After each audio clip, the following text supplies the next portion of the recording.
Hello, this is John from caveofprogramming.com. In this tutorial we're going to look at the for loop in C++. I totally forgot in the last video that we still haven't covered the most important type of loop in C++, and I've saved this one for after we covered while and do while, because it's a little bit more complicated, but it's very commonly used and very, very useful. So the for loop looks like this. First we have the keyword for, then round brackets, and we're going to put some stuff in those round brackets, and then we have the curly brackets that contain the code we want to execute multiple times. Now in these round brackets here, I'm going to put 2 semicolons like that, so that divides the area in these round brackets up into 3 sections here, and we're going to fill in each of these 3 sections.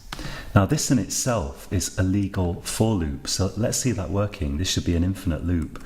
I'm going to type cout hello and endler, and let's just run this. So we see we've got an infinite loop, like with while true. But what we can do is we can put stuff in each of these to control precisely how many times the loop iterates. So I'll show you what we most commonly do with a for loop, although there are many possibilities here.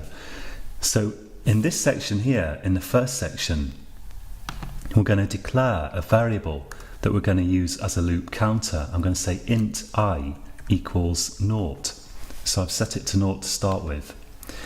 So this section here will be run before the entire loop runs. Whatever you put in there, it's going to run before the loop starts.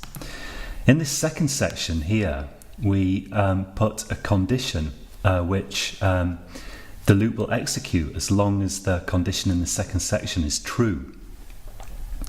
So this is where we put a condition that similar to what we had in the round brackets for the while loop or the do while loop. So what we typically put in here is going to be something like I less than, let's say, 10. So if you want a for loop to execute, let's say, 5 times, you typically put I equals 0, I less than 5 in here. So that's going to be the number of times you want the loop to execute. And notice that we've got I less than 10. We're not saying less than or equal to 10, because the first iteration of the loop has I equal to 0, and the last iteration will have I equal to 9. And that's a total of 10 iterations. And then finally we put something in the third section here, which will be executed after every time the loop has run once. So what I'm going to do is put I++ in here, which you'll recall just increments I, increases the value of it by 1. So we're going to start with I equal to 0. The loop will keep going as long as I is less than 10. And after every time the loop has run, this is going to increase the value of I by 1. And to see that working, let's just put in here, let's put I in there so we can see the value of it. I'm going to save that and run it.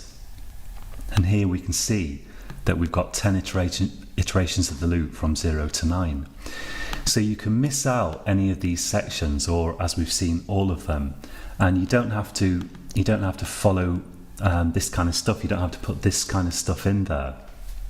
You can get creative and put all kinds of things in these 3 different sections, but this is the most typical usage. You'll say something like for int I equals 0, I is less than 10 or whatever, I++, and after you type this a few times, you just get into the swing of remembering these conditions. So although this looks quite complicated, it's pretty simple really.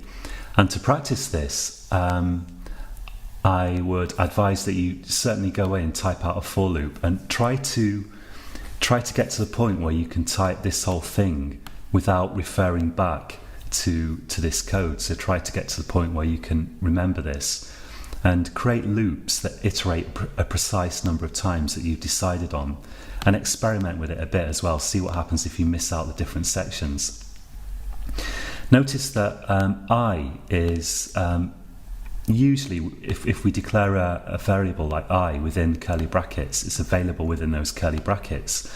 But there are some situations where you can declare I in round brackets that precede the curly brackets. And then once again, I is now available within these brackets. So the scope of I, we say, the scope of this variable is these curly brackets. We can use I there, but we can't refer to I down here. If I say something like I equals 5 or whatever, it's not going to let me do that. If I try to build this project, it's not going to build. So I have to save it first and project build. So we see that I is not available down here, but it is available within the curly brackets. So as always, don't forget to indent your code by one tab, an extra tab within these curly brackets. And if you have any doubt at all about your formatting, just right click or use the keyboard shortcut and go to source and format. So that's it for this tutorial, and until next time, happy coding.